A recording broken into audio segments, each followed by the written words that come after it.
G'day crew, welcome back. I'm Todd from Toxic Garage Customs, and today I'm back on Doris, the Datsun. So we have a look at the inside of her, and we pull the interior out, give it a bit of a clean up, see what's going on in there. You like the jumper? Yeah, Google them, nice stuff. And we also do a little bit of rust repair in this area down here, and do some rust repair on the mudguard.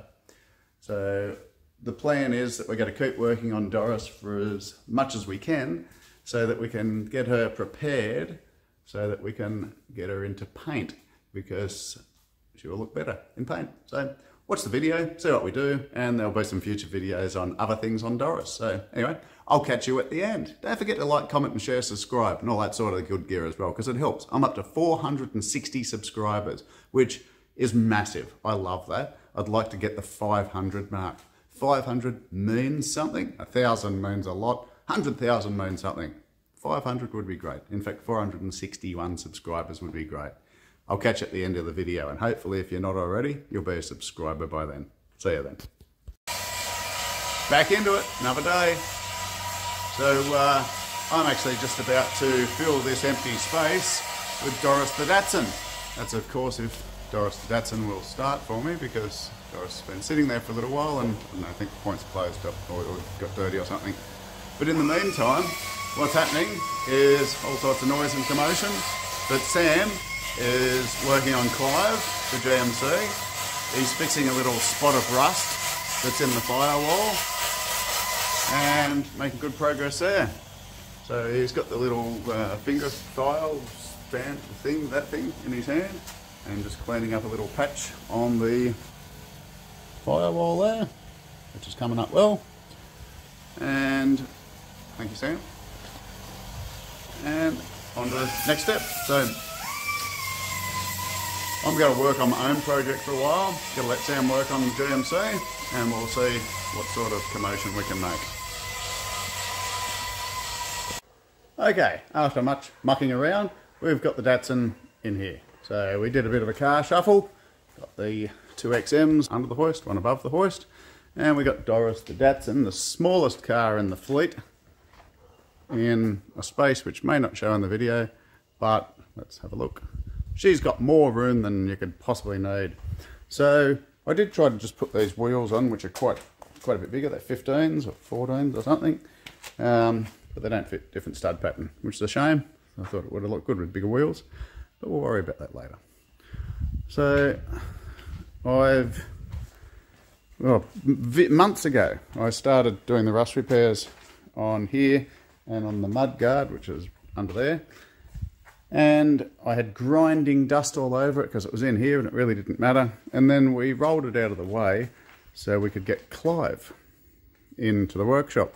Well, what actually happened was that she was covered in metal dust, and now the entire car has speckles of rust on the whole surface of the car. Some spots worse than others. Now, that could just buff out, but I suspect it's burnt the paint, and we're going to need a respray. So that was sort of possibly going to happen anyway, but I don't think I've got any choice now. So learn from that one. Don't do that. Don't go getting metal grindings all over your car and push it out into the weather and leave it there, because that's a really silly thing to do. But it is what it is, I guess. So in the name of working on cars, it just means we've got something else to do. What I'm going to do at the moment is, I think I'm going to try and pull the seats out. I did rip the carpet out not long ago, and I took the plug out because, as you can see, it leaks water, and I really didn't need the floor rusting out while it was sitting around. So I'm trying to get all these cars undercover so that they don't keep falling apart on me. So I'm going to pull the seats out, pull the underlay, all that extra wiring, which I don't know what it is. Just got to give it a good clean out so I can look at it more carefully, but then also I can start making a strategy to put it back together. I've said previously, I'm pretty sure I'm going to give this a full respray. It's going to be a quick, probably 2-pack white over the top, bit of undercoat, it'll look okay and it'll do the job and it won't go falling off, but it will probably have orange peel and all that sort of stuff because I just want to give it a quick coat of paint. The reality is the car's not worth $1 million, so I'm not going to spend a crazy amount of time on it, but it should be a nice little driver for someone that'll present nicely. So let's pull this interior out.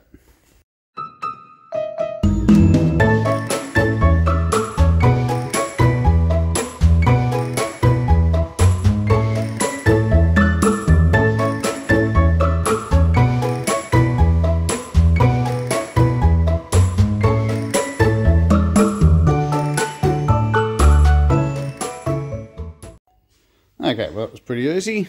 4 screws on each, Phillips head screws. They came out and none of them were rusty, none of them snapped. It was almost too easy. It's almost like someone had been there before me. Okay, so as I said earlier, there's a bit of water getting in here, so the floor's a bit wet there, but it doesn't look too bad overall. Here looks pretty dry, looks filthy dirty and absolutely disgusting in every way, but pretty dry. There's 100 kilometres of unnecessary wire here. Presume it had speakers or something, I don't know, we'll find that out. Well, we've got a spare fuse, so we'll keep that. This thing will probably need fuses. 20 cents, so that's good. So, if I'm from another country, this is an Australian 10-cent piece. It has a lyrebird, I think it is, from memory, on that side, and the Queen of England on that side. So we've got some of those. And the bonus piece is this. Look at that. A cassette. And it's a full album. It's Delamitri. Now, for the life of me, I can't remember what that one big hit was that Delamitri had. So if you know, put it in the comments because it's driving me crazy. It's sort of got that earworm going through with a bit of a tune in the back of my head, but I can't remember the song. So Google it, tell me what it is, or if you know, if it's your favourite song, let me know and I'll post this out to you free of charge. Let's have a look at these actual seats. Now, these mustn't be the seats out of this because all the rest of the trim's vinyl. It's ripped in most places. This is the back seat, so it's ripped. But look at these fancy front seats. I only just lifted the covers a bit to see what's there. We've got velour. Look at that. They look like they're in pretty good nick too. So we'll have a look at those. That's pretty flash. Make the car go 5 kilometres an hour faster. I wonder. The big unveil. It's like Motorex or SEMA. Take the covers off. Ooh, look at that. Beautiful. These actually aren't bad seats, you know. They tilt forward and they slide. They'd be good little seats to put into a small hot rod if you wanted bucket seats, low back bucket seats. Not bad. And the passenger side on this one here, the lever didn't work properly. I think the little cable that operates the lever must be broken. That one looked alright. Not bad looking seat at all. And as far as seats go, they're comfortable enough. They're not narrow either. They're not bad. Like, I'm not a big guy, but there's plenty of room on them. So if you need hot rod seats, Datsun 1000, not a bad choice. Some sort of bracket, so it's off a sun visor, wind visor, windshield. This one's got a little bit of a dirty mark on the bottom, but it'll clean out. Okay, well that's a win. So, I don't know. I think Holden Commodore's VL from the mid-80s had a similar sort of a fabric to this. I know that because I had a VL Commodore with a similar fabric to this. Berliner, actually. My trimmer might be able to do something to make it so that the back and the door trims look something alike. Let's kiss this thing goodbye. Is that Delamitri? Righto, we're coming up alright. I pulled the carpet out, and underneath the carpet is obviously the carpet underlay. And while I won't show you the whole lot, what I can tell you is that underneath here is completely dry. So I'm not going to pull the underlay out, there's no point. I've seen the car from underneath, it's really good. So no point pulling something out that can be reused, but I will give it a good vacuum. Up here, as I said, it had been leaking. So I've just been scrubbing out all the carpet underlay that was glued on. It holds water, and like dust or dirt, it'll just cause rust. And this thing's been in a garage for donkey's years, like 24 years or something. So there's no point letting it rust out now just because I've had it out in the weather. So over this side, all looking good. That's just a clump of carpet underlay there, it's not a rust hole.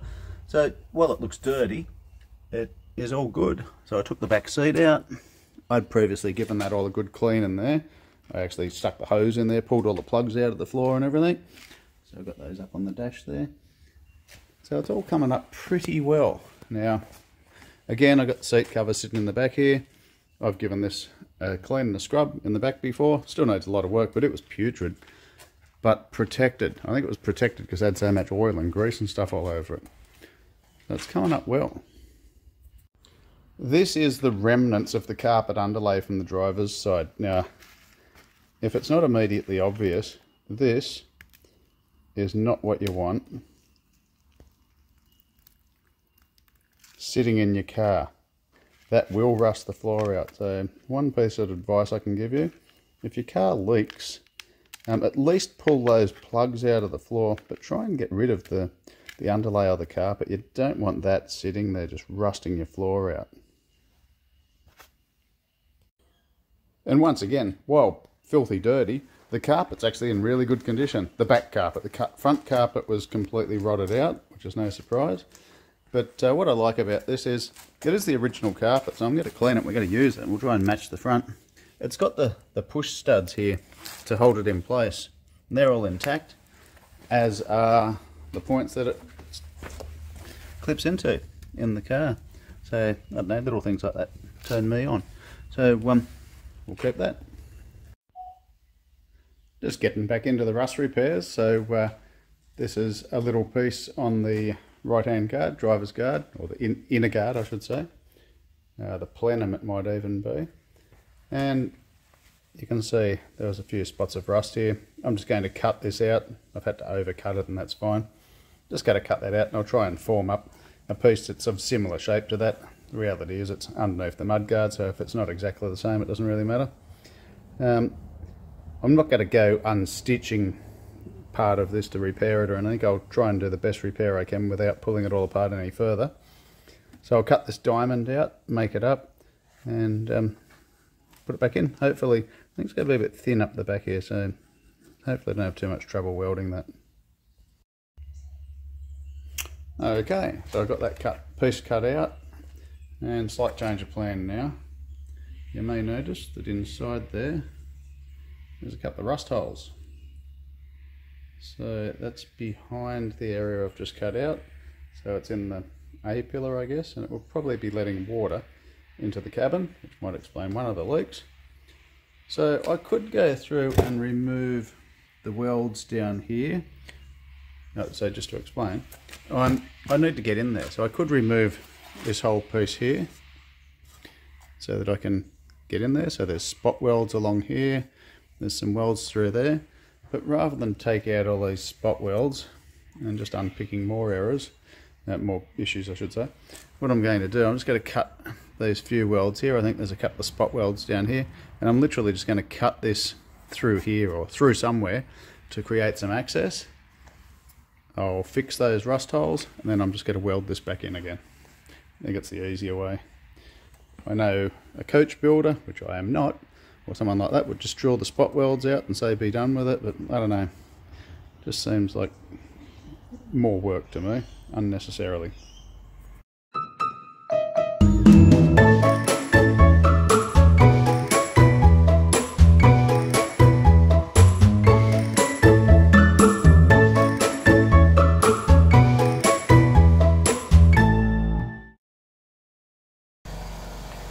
Okay, well I think that was the right choice. It wasn't too hard to do. Just cut it straight through the middle there. I can just weld that back up again. There was only 2 spot welds down the bottom I had to drill out. and a couple of just little tack welds up there, which right up the top there behind that tack weld's a little bit thin. It'll be okay. So yeah, I just had to cut those off. So now I can access that bit. Now that looks like a pretty simple fix, famous last words.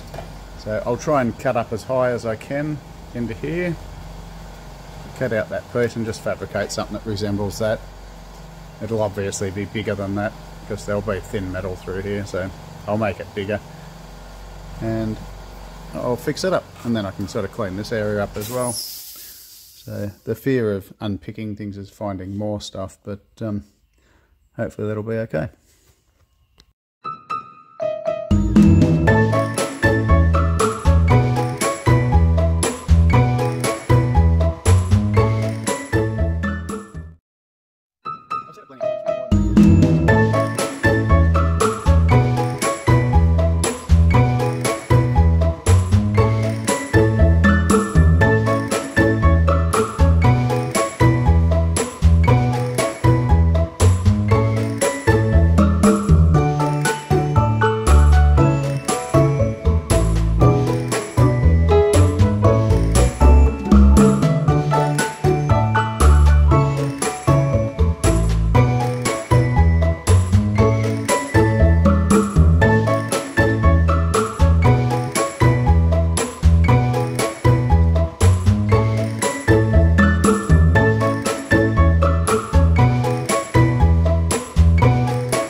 So you will have seen this before if you've watched along. This is just an old piece of my shelving unit. The shelving unit over there, I had to cut a piece out the back of it for my solar. So this is just a thin gauge. It's probably 18 gauge, I think. And it's about the same thickness of the steel in the Datsun, which is pretty thin. Might even be thinner than that, in fact. So I'm just going to clean it up. It's good steel. It's just got this coating on it, powder coat, paint, whatever it is. Just going to clean it up and make a piece about that big, and then we'll work with it.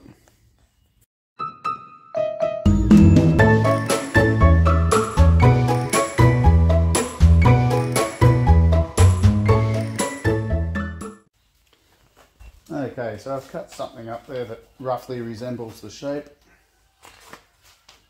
and is larger than the size.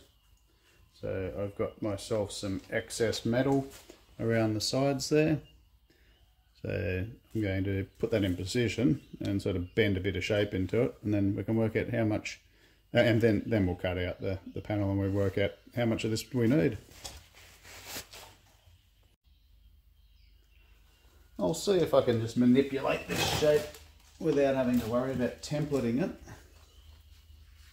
So if I hold this bit of steel roughly where I think it needs to go, then I can see that it needs some sort of bend through there. So I think I'll just put a bend there, and I'll just take that over to my vise and bend it, I think.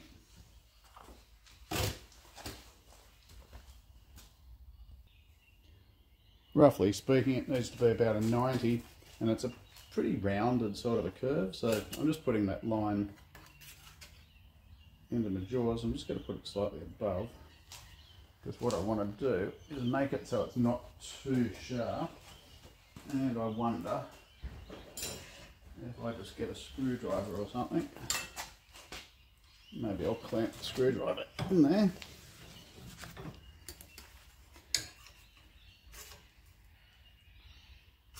See how this goes. It'll either work or it won't. Just put the screwdriver there.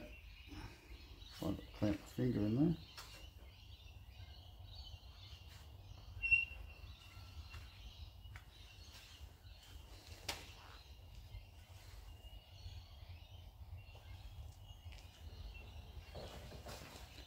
So we'll see if that can give us some sort of radius that we're after.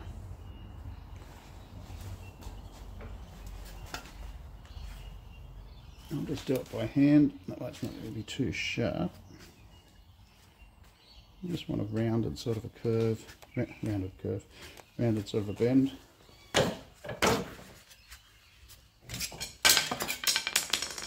So it's pretty rounded. So that could be our first curve. Okay, so the curve itself works alright, actually fits in there quite nicely, but I've bent it on the wrong, I don't need to change this angle, I need to bend it more out there, so I'll straighten that out and I'll make it so that it swings around like that a bit. So I'll straighten that out and I'll rebend it down here somewhere, no biggie. Probably going to be a little bit hard for you to see in there, but I bent it, I just did it off camera, so that piece now goes in there pretty well. I know I have to trim this corner off now. I put that, and you can see that when that comes around, it's got to be closer to the top. I'll probably need to trim a bit off here as well. That's okay. As I said, I could muck around with the cardboard template, which I've got no problem with, but I didn't figure I needed to. So I'll just get some snips, just cut a bit off there, work out the next bend. We'll go from there.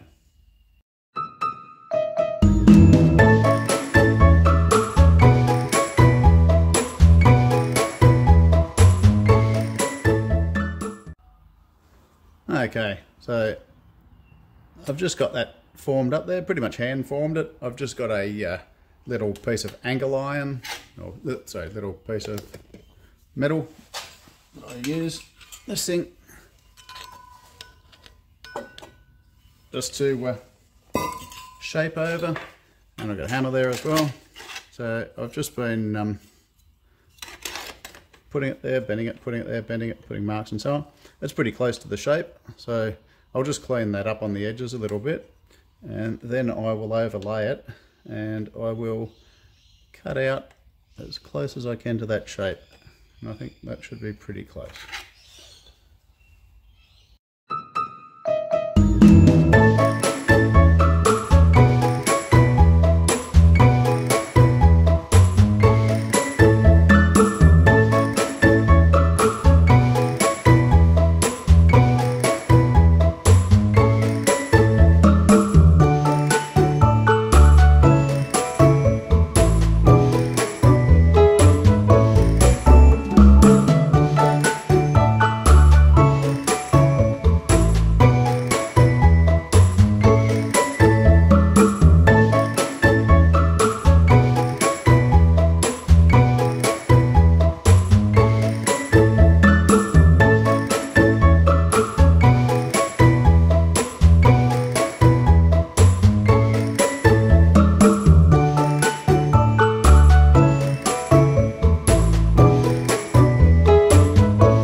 Well, in that time lapse, you will have seen me clean up and then do a bit of welding. And what I found was behind this particular piece here, which is the part that you saw me making earlier, there was a hole. So there's another layer behind here. There's a couple of holes, so I just literally made a patch and put it over the top of the hole. So it'll just seal it up, I guess. I cleaned it all up, so happy that the rust was gone, but just sealed the hole up. So this was the patch that you saw me make earlier. Not pretty, there was still some pitting of rust and so on, but it's come up okay. It's better than having holes there. And throughout the process, around about here, I ran out of gas, which if you've watched videos on the Datsun before, the last time I worked on the Datsun was the last time I ran out of gas. So I'll be getting some more of that tomorrow. And I also took the opportunity to took the opportunity to get this piece that I cut off earlier and put in the sandblast cabinet that I got recently. So it'll go back on there. So after I've got some gas, I will be able to weld that in, and then I can do the original part, which was that diamond shape up the top here. I've also given this a really good clean up around the weld edges and in here with the wire wheel and so on, but also with Prepsol, so it should be really clean. So what I'm going to do before I get too far ahead of myself is I'm just going to put some red primer on it so that this raw metal is primed up, and we're right to go through and put the patches back in after I get some gas. Back at it, went and bought some welding wire and some gas and a few other consumables today, and I have put this in. I can't remember if I'd showed you that I'd primed what I'd painted, what I'd welded before, so those inner layers are all done. So this is just the piece that I'd cut off to get access, so I've welded that back up. And I've just spotted this. That looks a bit unattractive, but it's pretty much what it looked like before, so I'm not trying to make it look any different. I did grind this back because I don't want someone popping the mudguard off one day and thinking that their car's been in a front ender or something. So I'll make it so that it's reasonably unnoticeable, not to hide it, just so that it is unnoticeable. So I've just made up this little piece here, little shark fin. So it's going to pop in there, and I'll shape it up, cut this excess off once I'm done, and I'll weld along here, weld it in there, and it should be reasonably seamless. Tell you what, this metal, even when it's not rusted, is so thin. It is hard to weld without blowing through it. But that's the challenge. Well, I'm happy enough with that. For what it is, it'll do the job just fine. So this is the patch that I put in. You can see a spot of weld up there. That's just to hold it onto here. A bit hard to get in there and grind, but once again it doesn't matter terribly. Mudguard covers it. But this is the patch. Just put a little bit of a lip here, so it sort of duplicates everything that was there. Presume it all had a purpose to get stuff to run out. Clearly it didn't work very well from the factory, so anyway. So I'm going to put a coat of red primer on that, on the top and the bottom, and call that a job done.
Okay, we're moving along well. So this is all looking good.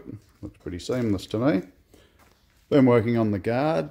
So there was a few areas that I needed to do a bit more welding. So there was a lot of pinholes in that. There was some pinholes in this area here. There was a hole in the guard just there. That was okay over there. And there was a hole just there, and a couple other spots. So what I've done, I've just gone through and I've fixed all the pinholes, and I've fixed some of that. This is quite literally like trying to weld tissue paper. I had no intention of removing all the stone guard from underneath the guard, but as I was blowing it with compressed air and then just generally wire wheeling it to clean it up, it all just started falling off. So that's most of it there. So it's gone pretty well. there's other parts. If it's not falling off, I'm not taking it off, is what it comes down to. I've got all the other side of the guard here. I've got it back with 36 grit or 40 grit, whatever it is. And I'm going to apply some body filler. Now, to be clear, there's two schools of thought with this. A lot of people are happy to put body filler straight onto bare metal, even onto prepared surface. There's some upper body filler under here, I noticed. While others go by the rule that you should have a primer underneath it, and quite often an epoxy primer is what people say. I'm of the second school. I like to put epoxy primer down, sand it back with 36 40 grit, put epoxy primer down, sand it back, then put body filler on it, then go over the top of that, and so on and so forth, and build up from there. This car is never going to be worth $1 million. And I know that shouldn't be the attitude, but I'm putting in the amount of work that I feel that the value of the car deserves, and that hopefully doesn't offend anyone. But I'm not about to spend 1,000 hours doing body work on this, because it'll still be a Datsun 1000. It's a cool little car, I like it, but it'll still be a Datsun 1000.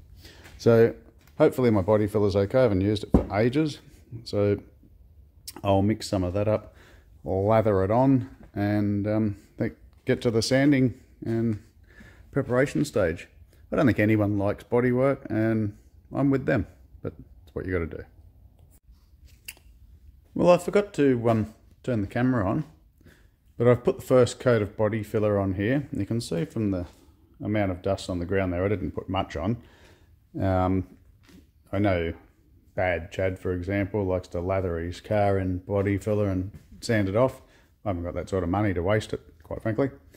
Okay, so through here, this is where I put a patch panel in. I come down to the metal here, down to the metal, the ocean floor, as Bad Chad likes to describe it. And you can see I need more in through here. So it'll end up a bit thick through here. That'll be okay. Up here, there's a bit of a high spot. Now, I could go through and bang that down and then level it out, but I'm not going to. It's just got a very gentle curve in it. Again, remember what I'm trying to build here. So a bit of a low spot here, a bit of a low down here, through here. There's a low in this part here as well.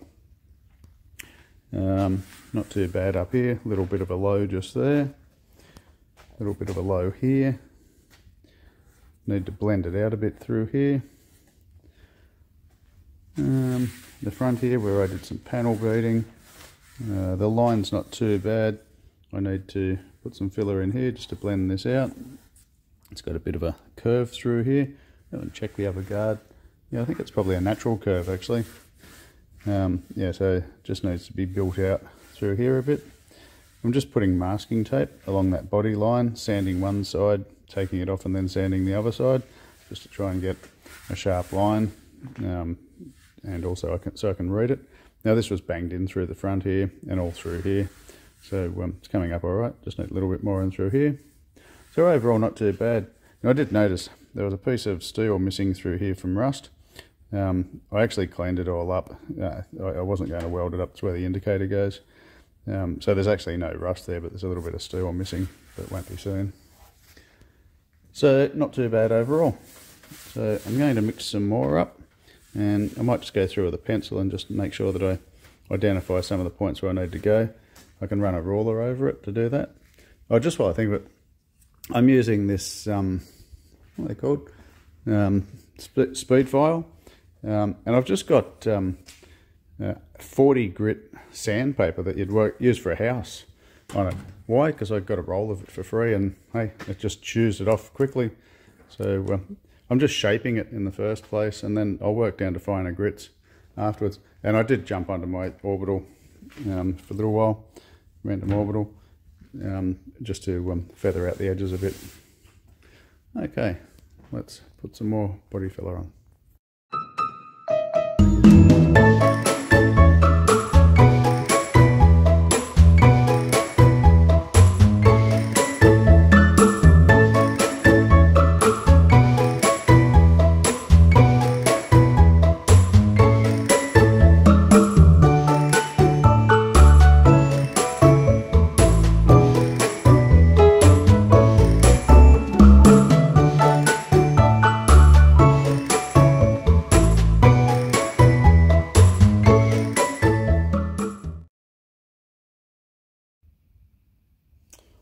Okay, so I've got that laid on. Down the bottom here's the only thick spot. I probably should have got that on first. It started hardening up a little bit, so I just threw that on. No doubt I'll have to put some more on there, but that's okay. The rest of it I put on as smooth as I could, but without getting silly about it. I didn't want to waste time trying to make it super smooth. That's what sanding's for. But I did just go around just while it was hardening up, and just with this steel applicator, if there was a great excess overhanging somewhere, I just shaved it off, like that long piece on the ground just there. Was a piece that was just on the bottom here. Rather than have to sand it off later, if I just shave it off early, it just makes the job easier. Just got to be careful not to actually peel it off the surface. Sometimes if you get in there too early, it will actually peel it off where you want it to remain, and you've just got to go back and fill it again. I don't know, it's just one of those things I like to do. And also, I had my steel ruler, and on the bottom lip through here, which has got a bit of a curve in it, not supposed to, but got a bit of a curve in it through here. I just used the steel ruler just to essentially create a straight line through there, so that edge comes up pretty sharp, and then I can sand down to that line, rather than, I will have to sand across there with my speed file as well, but it just gives me a sharp line to work to in the first place. There is a trim that goes across this point here. I don't have it. I may even just get some trim off another car and trim it down to fit, or even some of that stick-on chrome. We'll see. So in a few minutes I'll start going through with my speed file and taking this down. And essentially what it comes down to is I can start working this as soon as it's not clogging my file. And the earlier I get into it, the faster I'll be able to take it off. If you leave it too long, it hardens right up, and then it's harder to sand. Whereas if you sand the body filler as soon as it is able to be sanded without clogging your sandpaper up, then that's the right time to start.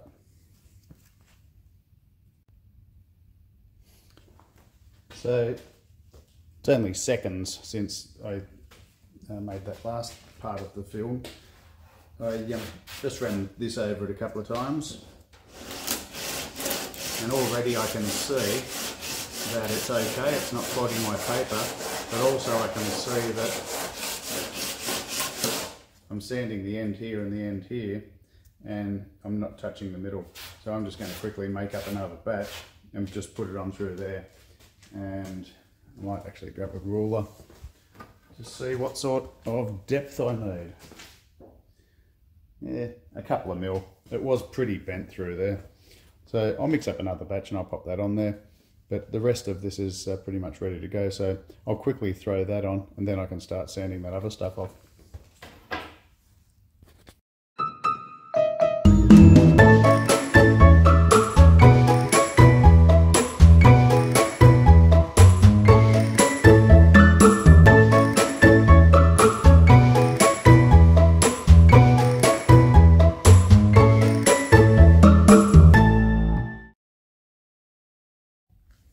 I've taken the bulk off a lot of it, so some areas are very close, some areas need a bit more work. So this needs a little bit more work. It's very close, but needs a bit more work.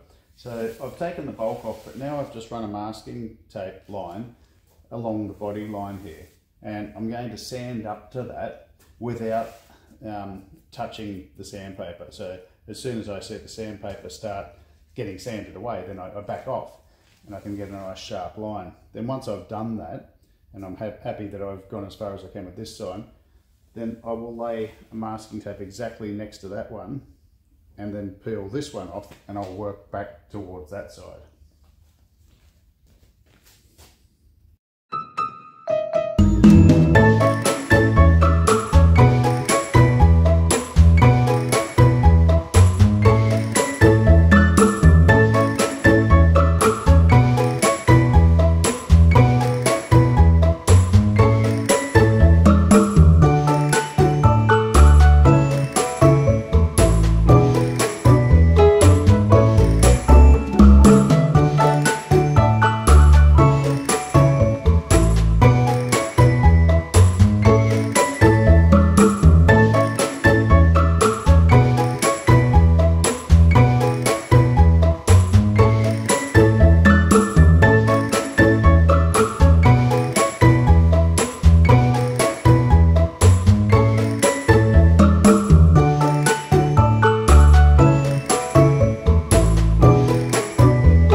Okay, so that's come up very well.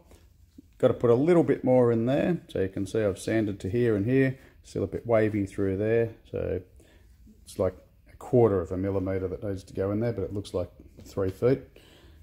Everything else is coming up well. I'm very happy with the way it's come up. It'll definitely need high fill primer, but that's a given anyway, particularly with this old paint. Like, I can actually feel the difference with that old paint with my fingers. I didn't want to bare metal this whole thing. It's just not that kind of job. But I'll put some high fill on it, sand that back. Probably have to put a couple of layers of that, and it will make it as good as it's going to be. So I'll put a bit more body filler here, and just a little bit up here. There's just a tiny little bit I'd like to fix. And then we are done, I believe. Ready for primer. So we're just about there. I have just put one final tiny little feather coat on just there, and a spot there, which I probably didn't need to do. But other than that, it is all done. So we've got nice sharp lines in places that we've fixed, nice sharp body line through here. It's come up well. So I'll just let this go off for another couple of minutes, and I'll go over it with 120 grit. I've gone over everything else with 120 grit, and then I will be satisfied that I can put some primer on it. All in a day's work. Righto, well, that's come up pretty well. So the next thing is, with this particular mudguard, to get it in primer, and then we will do a bit of proof coating, see if there's dents, which there will be, and we'll fix those up, and then we can progress on. Over and out with that mudguard. Good stuff. Okay, what do you reckon? You think Doris is going to be a thing of beauty? What I would like to know from you is what colour I should paint her. That colour or a different colour? Should she be blue or red, green, pink, rainbow colour? You tell me. Give me some ideas. I want it to be something pretty that someone would be happy to drive. And look at it. How could you not make something beautiful out of that? Anyway, we're going to keep going along with Doris. You let me know what you reckon. And once again, thanks for subscribing. I really appreciate that. I've noticed the numbers go up, so that's great. So I'll catch you on the next one. And let me know what you want me to make a video about. We'll do some on Doris, but you know, I've got plenty of stuff I can make videos on. See you on the next one. Enjoy. Be safe.